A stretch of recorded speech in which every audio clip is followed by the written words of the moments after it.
नमस्कार। पश्चिम बंगाल विधानसभा चुनाव 2021 के एग्जिट पोल आ चुके हैं। हर कोई जानना चाहता है कि इस बार बंगाल की सत्ता पर कौन काबिज होगा। पेश है विस्तृत रिपोर्ट। यह चुनाव सिर्फ बंगाल के लिए नहीं बल्कि पूरे देश की राजनीति के लिए बेहद महत्वपूर्ण है। ये ममता बनर्जी के नेतृत्व वाली टीएमसी और बीजेपी के बीच एक सीधी और कड़ी टक्कर थी। पश्चिम बंगाल विधानसभा की 294 सीटों के लिए हुए इस चुनाव में टीएमसी अपनी सत्ता बचाने और बीजेपी पहली बार राज्य में सरकार बनाने की कोशिश में जुटी थी। मतदान समाप्त होते ही एग्जिट पोल के नतीजे सामने आ गए हैं। मुख्य मुकाबला टीएमसी और बीजेपी के बीच रहा, जबकि संयुक्त मोर्चा भी मैदान में था। अधिकांश एग्जिट पोलों का सारांश ये है कि बंगाल में कांटे की टक्कर देखने को मिल रही है। कुछ पोल्स टीएमसी को बढ़त दे रहे हैं तो कुछ बीजेपी को।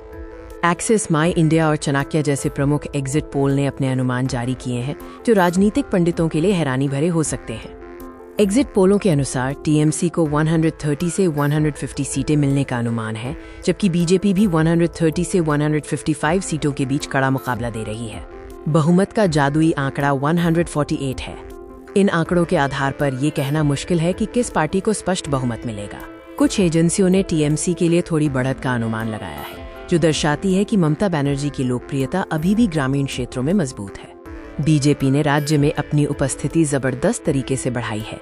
एग्जिट पोल संकेत देते हैं कि बीजेपी को 40% से अधिक वोट शेयर मिल सकता है। संयुक्त मोर्चा, जिसमें कांग्रेस, लेफ्ट और आईएसएफ शामिल हैं, के लिए एग्जिट पोल के नतीजे निराशाजनक हैं। इन्हें 5 से 15 सीटों के बीच ही सिमटते दिखाया जा रहा है। एग्जिट पोल सिर्फ अनुमान होते हैं, जमीनी हकीकत कुछ अलग भी हो सकती है, खासकर बंगाल जैसे ध्रुवीकृत चुनाव में। हमें याद रखना होगा कि कई बार एग्जिट पोल वास्तविक परिणामों से दूर रहे हैं, इसलिए इन आंकड़ों को सावधानी से लेना चाहिए। 2 मई को जब मतगणना होगी तो शुरुआती रुझानों से ही तस्वीर साफ होने लगेगी कि बंगाल की जनता ने किसे चुना है। एग्जिट पोल से ये स्पष्ट है कि मुकाबला बेहद कड़ा है। बीजेपी ने अपनी चुनौती मजबूत की है, लेकिन ममता बनर्जी अभी भी मजबूत दावेदार बनी हुई हैं। फिलहाल हमें एग्जिट पोल के अनुमानों पर बहुत ज्यादा भरोसा न करते हुए मतगणना के अंतिम परिणामों की प्रतीक्षा करनी चाहिए। पश्चिम बंगाल का राजनीतिक भविष्य 2 मई को तय होगा।